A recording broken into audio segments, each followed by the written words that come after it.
ਪਾਤਸ਼ਾਹ ਗੁਰਬਾਣੀ ਦੇ ਵਿੱਚ ਸਮਝਾਉਣਾ ਕਰਦੇ ਹੈ। ਪਾਤਸ਼ਾਹ ਦੱਸਦੇ ਹੈ, ਗੁਣ ਗਾਵਤ ਤੇਰੀ ਉਤਰਸ ਮੈਲ। ਕਹਿੰਦੇ ਜਦੋਂ ਤੂੰ ਮਾਲਕ ਦੇ ਗੁਣ ਗਾਏਂਗਾ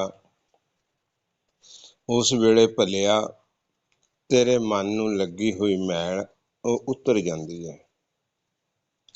ਹੁਣ ਗੁਰਮੁਖ ਪਿਆਰਿਓ, ਇਹ ਮੈਲ ਕਿੱਥੋਂ ਲੱਗੀ, ਕਿੱਦਾਂ ਲੱਗੀ, ਇਹ ਵੀ ਆਪਾਂ ਨੂੰ ਪਾਤਸ਼ਾਹ ਨੇ ਗੁਰਬਾਣੀ ਦੇ ਵਿੱਚ ਦੱਸ ਦਿੱਤਾ। ਜਨਮ ਜਨਮ ਕੋ ਇਹ ਮਲ ਲੱਗੀ। ਕਹਿੰਦੇ ਮਨਾ ਜਨਮਾਂ ਜਨਮਾਂਤਰਾਂ ਤੋਂ ਇਹ ਮੈਲ ਤੁਰੀ ਆਉਂਦੀ ਹੈ। ਕਿੰਨੀ ਕੁ ਲੱਗੀ ਹੈ? ਪਾਤਸ਼ਾਹ ਕਹਿੰਦੇ ਕਾਲਾ ਹੋ ਗਿਆ। ਪਰ ਕਾਲਾ ਵੀ ਮੇਰੇ ਮਾਲਕ ਨੇ ਨਾਰਮਲ ਨਹੀਂ ਕਾਲਾ ਆਖਿਆ। ਮੇਰੇ ਪਾਤਸ਼ਾਹ ਕਹਿੰਦੇ ਕਾਲਾ ਸ਼ਾਹ ਹੋ ਗਿਆ, ਕਾਲਾ ਸ਼ਾਹ। ਹੁਣ ਇਸ ਮੈਲ ਨੂੰ ਉਤਾਰਨ ਦੇ ਲਈ ਸਾਰੀ ਸੰਗਤ ਨਾਮ ਬਾਣੀ ਦੇ ਨਾਲ ਜੁੜ ਕੇ ਮਾਲਕ ਦੇ ਗੁਣ ਗਾ ਕੇ ਮੈਲ ਉਤਾਰ ਰਹੀ ਸੀ। ਜਦੋਂ ਆਪਾਂ ਸਿਮਰਨ ਕਰਦੇ ਹਾਂ ਉਦੋਂ ਗੁਰਮੁਖ ਪਿਆਰਿਓ ਆਪਾਂ ਮਾਲਕ ਦੇ ਗੁਣ ਗਾਉਂਦੇ ਹਾਂ। ਹੁਣ ਗੁਣ ਗਾਉਣੇ ਕਿੰਨਾ ਚਿਰ? ਪਾਤਸ਼ਾਹ ਕਹਿੰਦੇ ਜੇਤੇ ਸਾਸਗ ਰਾਸ ਮਨ ਲੇਤਾ ਤੇਤੇ ਹੀ ਗੁਣ ਗਾਈਏ। ਹੁਣ ਆਪਾਂ ਓਨੇ ਹੀ ਗੁਣ ਗਾ ਰਹੇ ਸੀ। ਗੁਣ ਗਾ ਕੇ ਮਾਲਕ ਸਾਡੇ ਮਨਾਂ ਦੀ ਮੈਲ ਨੂੰ ਧੋ ਰਿਹਾ ਸੀ, ਕੱਟ ਰਿਹਾ ਸੀ। ਪਾਤਸ਼ਾਹ ਦੱਸਦੇ ਹੈ, ਗੁਣ ਗਾਵਤ ਤੇਰੀ ਉਤਰਸ ਮੈਲ ਬਿਨ ਸਜਾਏ ਹਉਮੈ ਵਿਖ ਪੈਲ। ਇਹ ਕਹਿੰਦੇ ਹਉਮੈ ਦੀ ਜੋ ਫੈਲ ਲੱਗੀ ਹੋਈ ਸੀ ਨਾ, ਇਹ ਖਤਮ ਹੋ ਜਾਣੀ ਹੈ, ਇਹ ਵਿਨਸ ਜਾਣੀ ਹੈ। ਕਹਿੰਦੇ ਜਿਹੜੀ ਮੇਨ ਸਾਡੇ ਤੇ ਮਾਲਕ ਦੇ ਵਿੱਚ ਦੂਰੀ ਹੈ, ਜੋ ਦੀਵਾਰ ਹੈ, ਇਹ ਹਉਮੈ ਦੀ ਹੈ। ਇਸ ਦੀਵਾਰ ਨੂੰ ਢਾਉਣ ਦੇ ਲਈ, ਇਸ ਦੀਵਾਰ ਨੂੰ ਮਿਟਾਉਣ ਦੇ ਲਈ ਹੀ ਗੁਰਮੁਖ ਪਿਆਰਿਓ ਆਪਾਂ ਮਾਲਕ ਦੇ ਗੁਣ ਗਾਉਂਦੇ ਹਾਂ। ਆਪਾਂ ਉਸ ਹਰੀ ਦੀ ਆਰਾਧਨਾ ਕਰਦੇ ਹਾਂ, ਆਪਾਂ ਉਸ ਨਾਮ ਨੂੰ ਜਪਦੇ ਹਾਂ। ਕਿਉਂ? ਪਾਤਸ਼ਾਹ ਕਹਿੰਦੇ ਹੈ ਨਾ, ਪਾਤਸ਼ਾਹ ਕਹਿੰਦੇ ਤੂੰ ਆਪਣੇ ਗੁਰੂ ਵੱਲੋਂ ਦਿੱਤਾ ਹੋਇਆ ਮੰਤਰ ਨੂੰ ਜਪ। ਜਦੋਂ ਤੂੰ ਜਪੇਂਗਾ ਤੇਰੀ ਹਉਮੈ ਉਹ ਦੂਰ ਹੋ ਜਾਏਗੀ। ਇਹ ਹੀ ਵੱਡੀ ਦੀਵਾਰ ਹੈ। ਗੁਰਮੰਤਰ ਕਿਹੜਾ ਹੈ? ਅਸੀਂ ਪੁੱਛਣੇ ਆ, ਪਿਤਾ ਜੀ ਗੁਰਮੰਤਰ ਕਿਹੜਾ ਹੈ? ਅੱਗੋਂ ਪਿਤਾ ਜਵਾਬ ਦਿੰਦੇ ਆ, ਵਾਹਿਗੁਰੂ ਗੁਰਮੰਤਰ ਹੈ। ਕਹਿੰਦੇ ਜਿਹੜਾ ਵਾਹਿਗੁਰੂ ਦਾ ਸ਼ਬਦ ਹੈ ਉਹ ਦਿੱਤਾ ਗਿਆ ਸੰਗਤ ਨੂੰ, ਉਹ ਕਹਿੰਦੇ ਗੁਰਮੰਤਰ ਹੈ। ਵਾਹਿਗੁਰੂ ਗੁਰਮੰਤਰ ਹੈ, ਜਪ। ਕਹਿੰਦੇ ਇਸ ਨੂੰ ਜਪ। ਪਾਤਸ਼ਾਹ ਕੀ ਹੋ ਜਾਣਾ ਜਪ ਕੇ? ਕਹਿੰਦੇ ਮੈਲ ਉਤਰ ਜਾਣੀ ਹੈ। ਜਪ ਵਾਹਿਗੁਰੂ ਗੁਰਮੰਤਰ ਹੈ, ਜਪ ਹਉਮੈ ਖੋਈ। ਜਿਹੜੀ ਇਹ ਹਉਮੈ ਹੈ ਇਸ ਦਾ ਨਾਸ਼ ਹੋ ਜਾਣਾ, ਇਸ ਦਾ ਵਿਨਾਸ਼ ਹੋ ਜਾਣਾ। ਇਸ ਨੂੰ ਧੋ ਧੋ ਕੇ ਬਿਲਕੁਲ ਅਸੀਂ ਪਾਣੀ ਦੇ ਵਿੱਚ ਖੋਰ ਦੇਣੀ ਹੈ। ਇਹ ਜਿਹੜੀ ਹਉਮੈ ਹੈ ਇਹ ਆਪਣੇ ਤੇ ਮਾਲਕ ਦੇ ਵਿੱਚ ਬੜਾ ਵੱਡਾ ਗੁਰਮੁਖ ਪਿਆਰਿਓ ਇੱਕ ਦੀਵਾਰ ਹੈ। ਪਾਤਸ਼ਾਹ ਕਹਿੰਦੇ ਗੁਣ ਗਾ ਕੇ ਤੇਰੀ ਮੈਲ ਉਤਰ ਜਾਣੀ ਹੈ ਤੇ ਹਉਮੈ ਦੀ ਵਿਖ ਜੋ ਜ਼ਹਿਰ ਹੈ ਉਹ ਉਤਰ ਜਾਣੀ ਹੈ। ਫਿਰ ਮਨ ਅਚਿੰਤ ਹੋ ਜਾਂਦਾ ਹੈ ਗੁਰਮੁਖ ਪਿਆਰਿਓ। ਫਿਰ ਮਨ ਸੁੱਖ ਦੇ ਨਾਲ ਆਪਣੇ ਘਰ ਵਸਣਾ ਸ਼ੁਰੂ ਕਰ ਦਿੰਦਾ ਹੈ, ਅਚਿੰਤਾ ਤੋਂ ਮੁਕਤ ਹੋ ਜਾਂਦਾ ਹੈ। ਪਾਤਸ਼ਾਹ ਵੀ ਗੁਰਬਾਣੀ ਦੀ ਮੋਹਰ ਲਾ ਦਿੰਦੇ ਹੈ। ਪਾਤਸ਼ਾਹ ਦੱਸਦੇ ਹੈ, ਹੋਏ ਅਚਿੰਤ ਵਸੈ ਸੁਖ ਨਾਲ। ਕਹਿੰਦੇ ਅਚਿੰਤ ਹੋ ਕੇ ਸੁਖ ਦੇ ਨਾਲ ਵਸਣਾ ਸ਼ੁਰੂ ਕਰ ਦਿੰਦਾ। ਹੋਏ ਅਚਿੰਤ ਵਸੈ ਸੁਖ ਨਾਲ। ਪਾਤਸ਼ਾਹ ਅਚਿੰਤ ਤੇ ਹੋ ਗਿਆ ਮੈਂ, ਹੁਣ ਮੈਂ ਕੀ ਕਰਾਂ ਅੱਗੇ? ਅਚਿੰਤ ਤੇ ਹੋ ਗਿਆ ਮੈਂ, ਮੈਨੂੰ ਹੁਣ ਕੋਈ ਚਿੰਤਾ ਨਹੀਂ ਰਹੀ, ਹੁਣ ਮੈਂ ਅੱਗੇ ਕੀ ਕਰਾਂ? ਮੇਰੇ ਸ਼ਹਿਨਸ਼ਾਹ ਫਿਰ ਕਹਿੰਦੇ ਐ, ਕਹਿੰਦੇ ਜੋ ਤੈਨੂੰ ਸਾਸ ਤੇ ਗਰਾਸ ਦੱਸੇ ਹੈ ਨਾ, ਇਸ ਨੂੰ ਸੰਭਾਲ ਕੇ ਰੱਖ। ਹੁਣ ਓਏ ਇਹ ਨਾ ਭਲਿਆ ਭੁੱਲ ਜਾਈ। ਇਹ ਜਿਹੜਾ ਸਵਾਸ ਤੇ ਗਰਾਸ ਹੈ ਨਾ ਗੁਰਮੁਖੋ, ਇਹ ਹੀ ਇੱਕ ਆਪਣਾ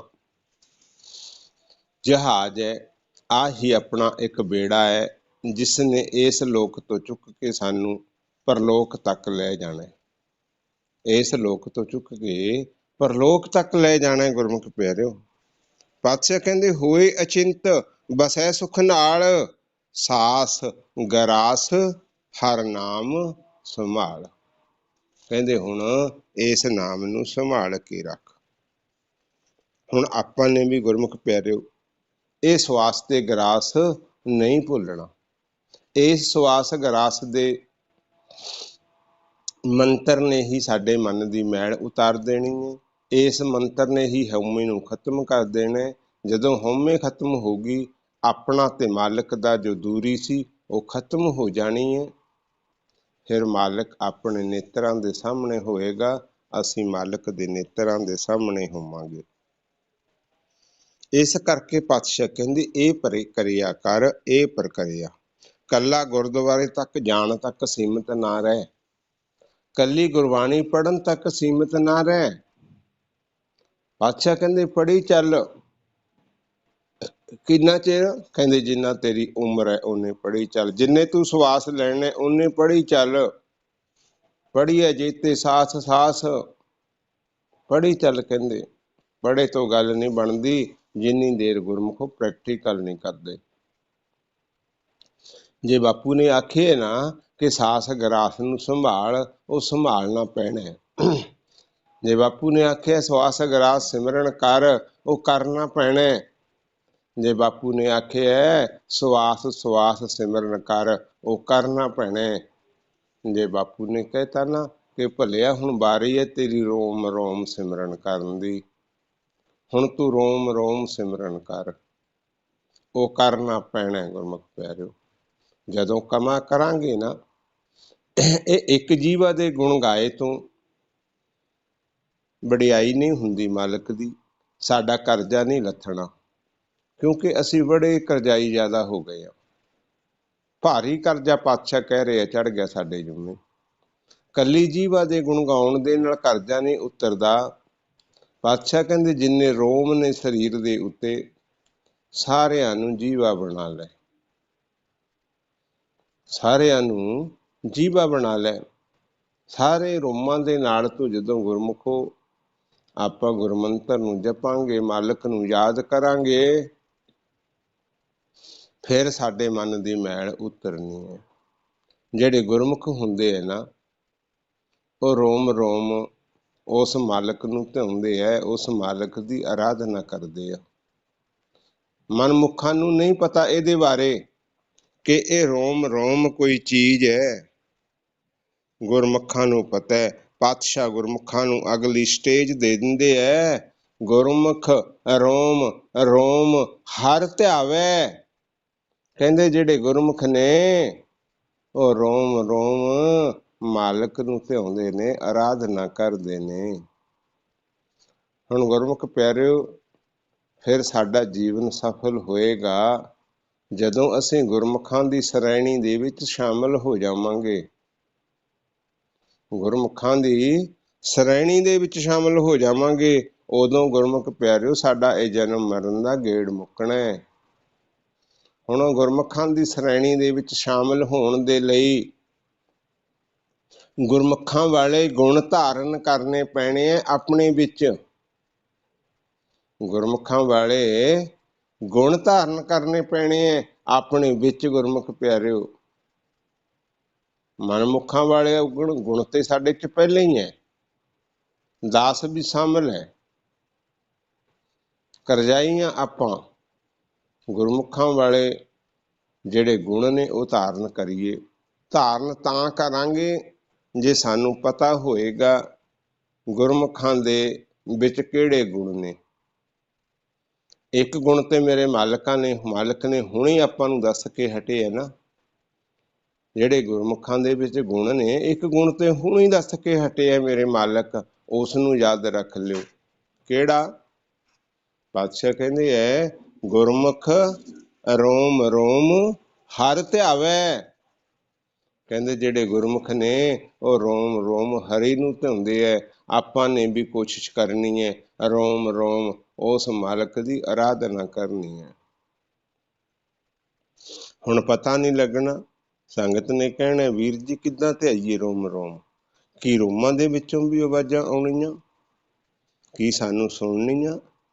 ਹਾਂ ਗੁਰਮੁਖੋ, ਰੋਮਾਂ ਦੇ ਵਿੱਚੋਂ ਵੀ ਆਵਾਜ਼ਾਂ ਆਉਣੀਆਂ।